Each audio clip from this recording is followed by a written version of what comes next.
In this video, I'm going to be talking about a very historically significant and important Bible that helped shape and form the American country and was also a very big political statement at its time.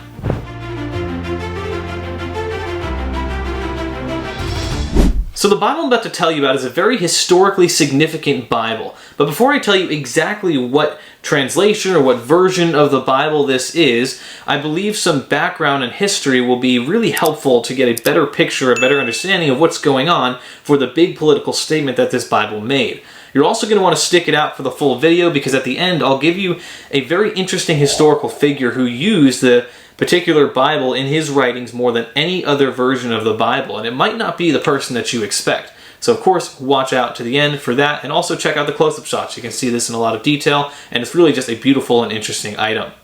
Now, if you know anything about American history, the date of 1620 will be very familiar to you. It'll be something you have very likely learned about in school or have studied or researched, and that is the year that the Mayflower sailed from Europe to the New World. This was when the Protestants or the Pilgrims were trying to escape the religious persecution that they were undergoing in Europe from the Church of England and even the Catholics. And so they wanted the ability to worship freely without any restraints or rules about how they are to do so.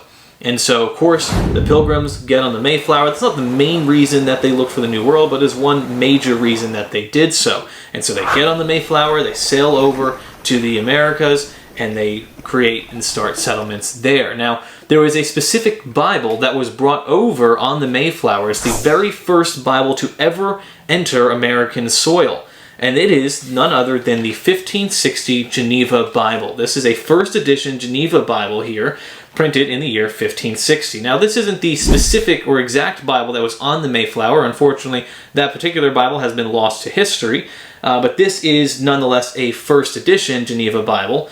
You can see it is in pretty rough shape. It has some water damage here, as well as a facsimile or reproduction at the top there. It was so deteriorated and broken down that an expert went and put on this facsimile. But the rest of the leaf is a genuine, authentic piece. If I ever see a better condition leaf come on the market, I will very likely buy it, but it has to be at a reasonable price. So for the Pilgrims to bring this Bible with them on the Mayflower was a very big political statement. Because of the persecutions they were undergoing and receiving, they wanted the freedom to worship the Lord without any kind of constraint. And so with the King James Bible of 1611, that was a very notable Bible, very popular. It had been around for 9 years at this point. King James I, who commissioned that Bible, was pushing that particular English translation or version on the Protestants, but they didn't want to accept that.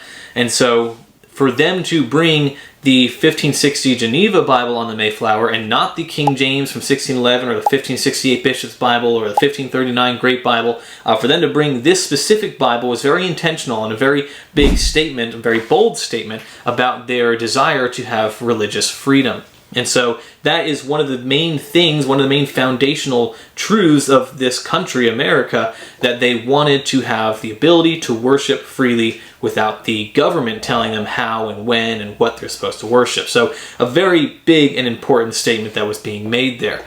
This Bible was known to be used primarily by the Puritans, by the Pilgrims, and the very historically significant person that I mentioned in the beginning of the video who used this writing, the Geneva version specifically in his writings more than any other translation, is none other than William Shakespeare.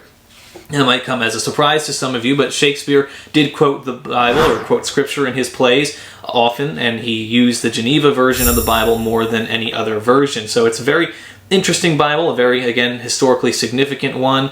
So just an amazing piece, something I've loved having in my collection.